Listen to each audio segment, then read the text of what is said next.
Movie strike प्रस्तुत कर रहा है द फिजिशियन। डायरेक्टर है फिलिप स्ट्रेजला और IMDb रेटिंग 7.2 है। 11वीं शताब्दी रोमन साम्राज्य चर्च के अधीन था। उस जमाने में आधुनिक चिकित्सा की कमी हुआ करती थी। छोटे चिकित्सक इधर उधर घूमकर लोगों की छोटी मोटी बीमारियों का इलाज करते, लेकिन चर्च की कड़ी नज़र उन पर हमेशा रहती है। इंग्लैंड में बसे किसी गांव में एक बच्चा रॉब खदानों से कोयला इकट्ठा कर रहा और फिर उसके बदले ठेकेदार उसे पाव रोटी देता है। रास्ते की भीड़ में रुककर वो ऐसे ही एक चिकित्सक को सुन रहा है। रॉब 3 भाई बहन और माँ के साथ रहता है। रॉब सबसे बड़ा है। उसी एक छोटे से पाव रोटी के टुकड़े से पूरा परिवार अपना पेट भर रहा है। उसने गौर किया कि माँ की तबीयत कुछ ठीक नहीं लग रही। आधी रात में उसकी माँ की तबीयत बहुत ज़्यादा ही बिगड़ने लगी। रॉब ने जैसे ही अपनी माँ के गले और दिल के पास हाथ रखा, सब एक पल के लिए थम सा गया, जैसे उसने कुछ बहुत बुरा महसूस किया हो। वो दौड़कर उसी चिकित्सक के पास मदद मांगने गया। जब लौटा तो देखा पादरी पवित्र जल से उसकी माँ को शुद्धि कर रहे हैं। तुम्हारी आत्मा को शांति मिले। उसी रात उसकी माँ चल बसी। उन्हें उस जमाने की लाइलाज बीमारी थी जिसका तोड़ किसी भी वैद्य के पास नहीं है। अगली सुबह उसके दोनों छोटे भाई बहन को गांव का ही एक परिवार ले गया और घर के रखे सारे सामान भी। चूंकि रॉब बड़ा है, उसे अकेला छोड़ दिया अपने हाल पे। अब वो क्या करे, कहाँ जाए? वो उसी चिकित्सक के पास आया और उसे अपने साथ रखने की बात की। वो उसके सारे काम भी कर देगा। उसके मना करने के बावजूद रॉब चुपके से उसके बग्गी में दूर निकल आया। अब तो उसे रॉब को साथ रखना ही पड़ा। उसका भी कोई परिवार नहीं है, अकेला ही घूमता रहता है। पर आज उसके सूने दिल में रॉब ने दस्तक दी है और देखते देखते रॉब बड़ा हो गया। उसके साथ बड़ा हुआ रॉब भी वो सब जानता है जो वो जानता है। हाँ, लेकिन उसने कभी खुद से किसी का इलाज नहीं किया। रॉब के लिए ये थोड़े बहुत उपचार तो ठीक है, लेकिन उसे इसके बारे में और जानना है। उसे हमेशा लगता है हमारा शरीर बस मांस, हड्डी और खून से ही नहीं बना है, इससे भी परे कुछ है। उसने चिकित्सक से पूछा, क्या आपको कभी जानने की उत्सुकता, जिज्ञासा नहीं हुई कि हमारे अंदर क्या है? मेरी माँ को हुई बीमारी की वजह क्या बस गंदा खून था? जिंदा लोगों को तो नहीं, लेकिन क्या मरे लोगों के अंदर नहीं देखा जा सकता आखिर क्या है वहां? चिकित्सक ने गुस्से में कहा, फिर कभी ऐसी बात मुंह से मत निकालना। तुम्हें पता है हम जैसे लोगों के साथ चर्च वाले क्या करते हैं? उन्हें जिंदा जला देते हैं। अब एक आदमी अपने दांत उखाड़ने आया। उसने दांत तो उखाड़े, पर इस बार चिकित्सक को धुंधला धुंधला दिखाई दे रहा है।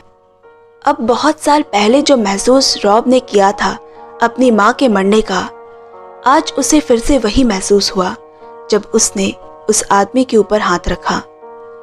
उसे डर लग रहा है। उसने चिकित्सक से कहा भी, ये आदमी मरने वाला है, पर उसने हंसी में उड़ा दी बात। उसी रात वो आदमी मारा गया। चर्च वालों के साथ उनकी लड़ाई हो गई और फिर उनकी बग्गी को जला डाला। किसी तरह दोनों जान बचाकर वहां से भागे। रॉब के पास एक अद्भुत तोहफा है। उसे उनके मरने का पूर्व आभास हो जाता है। जिनकी बीमारी लाइलाज हो या समय पर अगर उस इंसान का इलाज ना किया गया हो। अब उनका लगभग सारा काम ही रॉब करने लगा, क्योंकि उन्हें अब ना के बराबर दिखाई देता है। अब तो ये नौबत आ गई है कि वो आईने में खुद को भी नहीं देख पा रहे। उसे मोतियाबिंद हुआ है। शराब खाने में किसी ने बताया कि यहूदी लोगों के पास इसका इलाज है, वहां जाकर देखे एक बार। पहले तो चिकित्सक राजी नहीं हुआ, लेकिन अंत में मान गया। वहां रॉब इतने सारे इलाज के उपकरणों को देखकर हैरान है। उसी वैद्य के घर उसका रात का खाना हुआ। वो गौर से देख रहा है कि उनके धर्म से उसका धर्म कितना ही अलग है। अगली सुबह चिकित्सक की आंखों की पट्टी उतारी गई और उसने कहा, किसी जन्मे बच्चे की तरह मुझे सब दिखाई दे रहा है। रॉब बहुत खुश है, लेकिन साथ ही वो जानने को बेचैन भी है, आखिर ये कैसे मुमकिन है। उसने वैद्य से पूछा, ये सब तुमने कहाँ से सीखा? वो बोला, इस्फहान। इस्फहान पर्शिया में स्थित एक शहर, जहाँ मशहूर वैद्य वैज्ञानिक इब्न सीना नई पीढ़ियों को चिकित्सा, उपचारों और दवाइयों में शिक्षा दे रहे हैं। लेकिन वहां जाने के लिए रॉब को एक बहुत ही लंबा सफर तय करना होगा, और दूसरी मुश्किल ये है कि वहां ईसाई धर्म का घुसना सख्त मना है, लेकिन यहूदी को फिर भी इजाजत मिल जाती है। रॉब ने वहां जाने की ठान ली। पहली बार उसने दुनिया का मानचित्र देखा। दुनिया के दूसरे कोने में बसा है इस्फहान, जो चिकित्सा के क्षेत्र में यूरोप से बहुत आगे बढ़ चुका है। रॉब को इस सफर में अकेले ही निकलना पड़ा। चिकित्सक ने उसे अपनी कमाई का हिस्सा भी उसे दे दिया, क्योंकि वो भी जानता है उसकी मंजिल कहीं और है। रात दिन मीलों का सफर तय कर रॉब इजिप्ट पहुंचा। अब यहाँ से मुस्लिम देशों की सरहदें खुल जाती है। 4 दिनों में कारवां इस्फहान के लिए निकल रहा है। उसने अपना नाम रॉब से बदलकर जेसी बेन बेंजामिन भी रख लिया। लेकिन अभी उसे एक और काम करना बाकी है, खुद को ईसाई से यहूदी बनाना। कारवां निकल पड़ा। 2 महीने में वो अपनी मंजिल पे खड़ा होगा। वही रॉब रिबेका से मिला। उसे किताबें पढ़ने का शौक है। उसने उसे अलादीन और सिंदबाद द सेलर की कहानी सुनाई, जो रॉब को बहुत रोमांचित लगी। कारवां आगे बढ़ता रहा, लेकिन एक दिन उनके कारवां को एक भयंकर रेतीली तूफान का सामना करना पड़ा। सब बर्बाद हो गया, लोग मर गए। रॉब बच निकला। आगे का सफर अकेला तय कर रहा है वो, ना पानी ना खाना। मंजिल से पहले ही दम ना तोड़ दे वो भी। आखिरकार रॉब इस्फहान तक पहुंच गया। फिर से उसके अंदर जैसे एक नया जोश आ गया हो। पहली बार उसने इस्फहान के सुल्तान को देखा। अगली सुबह वो इब्न सीना के मदरसा में भर्ती के लिए गया, लेकिन उसे बाहर फेंक दिया गया और बहुत मारा भी। यूं रास्ते पे जख्मी हालत में पड़ा देख एक आदमी उसे बीमारिस्तान यानी अस्पताल में भर्ती करवाया। जब उसे होश आया तो उसने पाया कि उसकी चोटों को सिया गया है। फिर उसने पूछा, मुझे दर्द क्यों नहीं महसूस हो रहा? आदमी बोला, क्योंकि तुम्हें सुन्न करने की दवा दी गई है। कौन सी दवाई है वो? रॉब ने फिर पूछा। वो आदमी बोला, मैंने पहली बार किसी मरीज को कब ठीक होने के पूछने के बजाय दवाई के बारे में इतना पूछते हुए देख रहा हूं। रॉब बोला, मैं यहाँ बहुत दूर से इब्न सीना से शिक्षा लेने आया हूँ। उनके बारे में मैंने बहुत सुना है। अगले दिन उसे इब्न सीना के मदरसा में जाने का बुलावा आया। मतलब उसे छात्र के रूप में स्वीकृति मिल गई है, और वो आदमी ही महान इब्न सीना थे। रॉब हैरान के साथ साथ खुश भी है। सुल्तान शाह के अलावा इब्न सीना का भी एक छोटा सा महल है, जहां वो राज करते हैं। किताबों से भरे हुए कमरे, बड़े बड़े कक्ष, दवाई खाना, इब्न सीना के लिखे हुए कई लेख और ना जाने क्या क्या। रॉब के वहाँ दोस्त भी बने, मिर्दिन और करीम। मिर्दिन ने बताया कि इस्फहान में 2 गुट बटे हुए हैं। एक तरफ सुल्तान शाह, जो दूसरे धर्म, विज्ञान, कला, चिकित्सा को महत्व देते हैं, और दूसरी तरफ मुल्ला, जो कट्टरवादी है, और ये सब उनकी नज़रों में गुनाह है, बगावत है अल्लाह के खिलाफ। और अगर ये सत्य में आ गए तो मदरसा बंद होने के साथ साथ हम यहूदी भी बहिष्कार कर दिए जाएंगे। अब अचानक रेबेका को उसने देखा। उसे उम्मीद नहीं थी उसे दोबारा देखने की। उसे जब पता चला कि सौदे में उसे किसी बड़े आदमी को बेचा गया है, उसे सदमा सा लगा, क्योंकि वो उसे पसंद करता है। कुछ दिन बाद रेबेका की उसी आदमी से शादी हो गई। रॉब भी वहां मौजूद है। दोनों की आंखों में बेबसी झलक रही है। कई दिनों बाद आज फिर से रॉब को एक औरत के मरने का पूर्व आभास हुआ।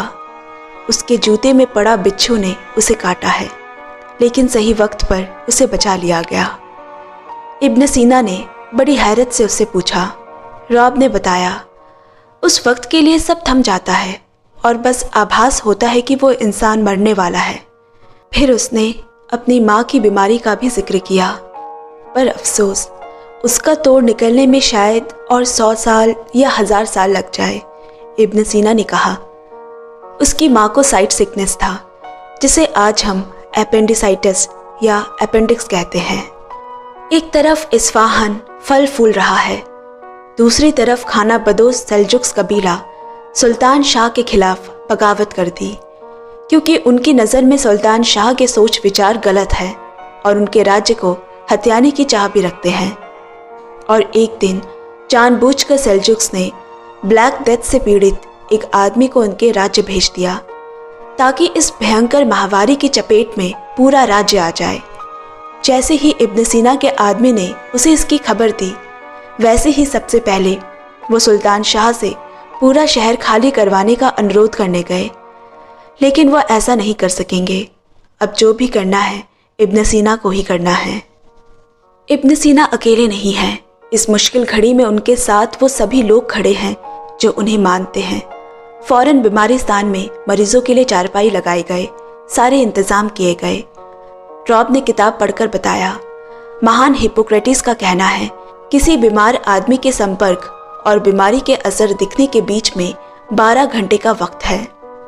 काफी समय बीत गया, लेकिन अब तक एक भी मरीज नहीं दिखा। लेकिन ये सुकून ज्यादा समय तक नहीं रहा और पहला मरीज उनके बीमारिस्तान में आया। उसके बाद तो जैसे मरीजों की भगदड़ मच गई। रॉब सबको छू छू कर महसूस कर रहा है किसकी मौत करीब है, और इब्न सीना को बताता है कौन बच सकेगा कौन नहीं। इब्न सीना बोले, सारे मरीजों को आखिरी दम तक हम समान रूप से उपचार करेंगे, क्योंकि हर एक की जान कीमती है। अंदर की तरह बाहर भी उथल पुथल हो रखा है। मुख्य द्वार पर लोगों की भीड़ जमा है शहर छोड़ने के लिए, लेकिन इसकी इजाजत सिर्फ शाही दरबार के लोगों को है। सिपाही को कुछ पैसे देकर रेबेका का पति अकेले ही महल के बाहर निकल गया।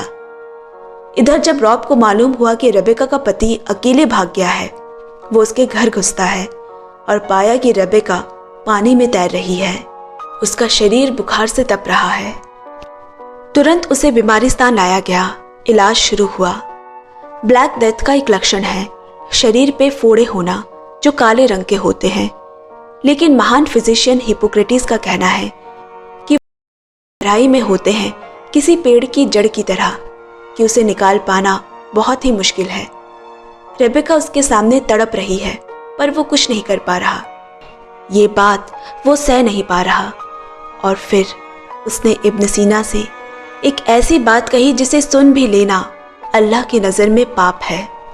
उसने लाशों की चीड़-फाड़ करने को कहा, क्योंकि अभी तक उन्हें ये नहीं पता कि इंसान के अंदर की रचनाएं कैसी है, कहाँ कौन सी चीज़ है, कैसे काम करती है। अब धीरे धीरे रॉब के द्वारा बताए मूल साफ सफाई के नियमों से इस महामारी पे काबू पाने लगे। इतना ही नहीं, उसने ये भी ढूंढ निकाला कि इस महामारी को फैलाने में सबसे बड़ा हाथ चूहों का है। ये पता लगते ही फौरन लाशें और जहर खिलाकर मरे चूहों को भारी तादाद में जलाया गया हर दिन। और कुछ दिन बाद एक अच्छी खबर आई कि पहली दफा मरने वालों की संख्या कम हो रही है। इधर रेबेका भी पहले से बेहतर होने लगी और दोनों ने अपने प्यार का इजहार किया। इस महामारी पे उन्होंने जीत हासिल की। लोगों की भीड़ दोबारा शहर की तरफ हो चली। साथ रेबेका का पति भी वापस आया। अब वापस रेबेका को उसी भगौड़े पति के पास जाते देख रॉब से रहा नहीं गया और दोनों करीब आ गए।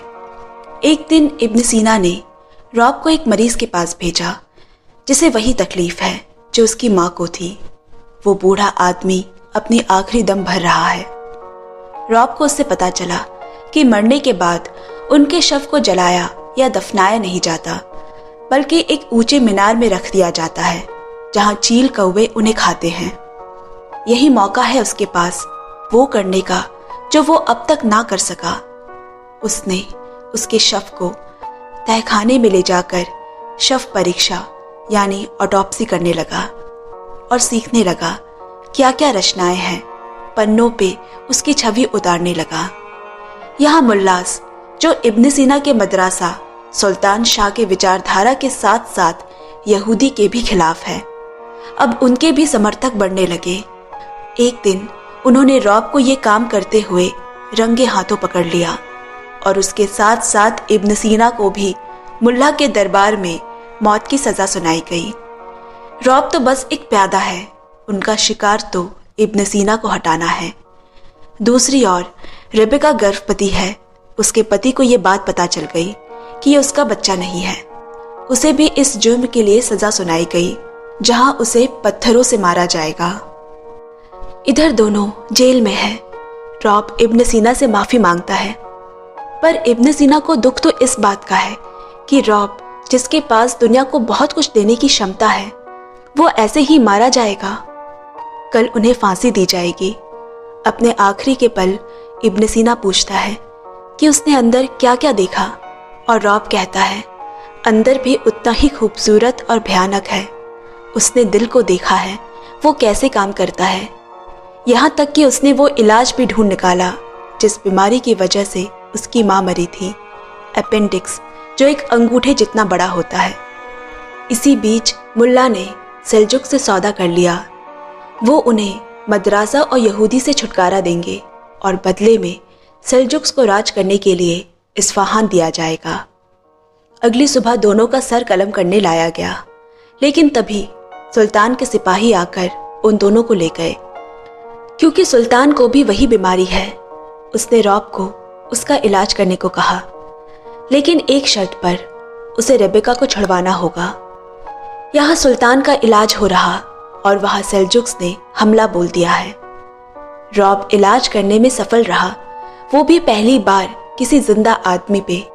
जब वो उसके घाव को सी रहे थे, उसे सामने बैठी अपनी माँ दिखाई दे रही थी, जैसे वो उनकी बीमारी को ठीक कर रहा हो। लेकिन अगले ही पल आराम करने के बजाय सुल्तान युद्ध के लिए निकल रहे हैं। वहां अपने लोगों को मरते देख वो यूं बिस्तर पे आराम नहीं फरमा सकता, मगर जाते जाते उसने रॉब को उसकी जान बचाने के बदले एक तोहफा दिया, यहाँ से सुरक्षित भागने का रास्ता। सैनिक उनकी मदद करेंगे। फंसे लोगों को, जिसमें रेबेका भी है, सभी को रॉब उसी रास्ते से बाहर निकालता है। लेकिन इब्न सीना नहीं है। इब्न सीना अपने मद्रासा में है, जहां अपनी आंखों से वो सब कुछ जलकर खाक होते देख रहा। जितना हो सके वो लेख बचाने की कोशिश कर रहा। जब इंसान की उम्र भर की कमाई, उसके सपने यूं बर्बाद होते देख, एक तरह से वो मर ही चुका होता है। एक आखिरी बार उसने रॉब का हाथ अपने बाईं तरफ रखा। एक और बार सब कुछ धीमा हो गया। वो उनकी मौत को आभास कर पा रहा है, क्योंकि जब भी वो ये करता है, वो इंसान के दिल की धड़कनों की गति और धीमी चल रही नब्ज को समझ लेता है। यही रॉब की खासियत है कि वो बता पाता है वो इंसान मर रहा है। इब्न सीना ने जहर पी थी। अपनी वसीयत के नाम पे उसने कमाई का एक हिस्सा रॉब के नाम किया, अपनी अब तक की लिखी लेख, और कहा इसकी गलतियों को सुधारना और अपने चित्र और लेख इसमें जोड़ना, दुनिया को इससे, इस जगह से परिचय करवाना। हकीम रॉबर्ट कोल। इब्न सीना वही जलती हुई किताबों के बीच बैठा है, अपने मरने के इंतजार में। अगली सुबह पूरा मंजर बदल चुका है। सेल्जुक्स ने इस्फहान पे कब्जा कर लिया। अब दिखाता है वही चिकित्सक, रॉब का पहला मास्टर, वही काम कर रहा है, पर अब इस बूढ़े के पास कोई अपनी तकलीफ दिखाने ही नहीं आता। एक बच्चा वहां खड़ा उसे देख रहा है। उसने बच्चे से पूछा, सब कहाँ चले गए? तो बच्चा बोला, सब अस्पताल चले जाते हैं, जहां पूर्व दिशा के देश से डॉक्टर कोल आए हैं। वो, उनकी पत्नी, बच्चा और कुछ आदमियों के साथ, जो खुद को यहूदी कहते हैं। उसे अपने कानों पे यकीन नहीं हो रहा। उसने बच्चे को कुछ सिक्के देते हुए कहा, मुझे उसके पास ले चलो, और रास्ते भर में वो उसके बारे में सुनता हुआ जा रहा। मूवी यही खत्म होती है। दोस्तों, आज की एक्सप्लेनेशन आपको कैसी लगी कमेंट में ज़रूर शेयर करें और चैनल को भी पक्का सब्सक्राइब कर लें। आपसे जल्द मिलते हैं अगले वीडियो में।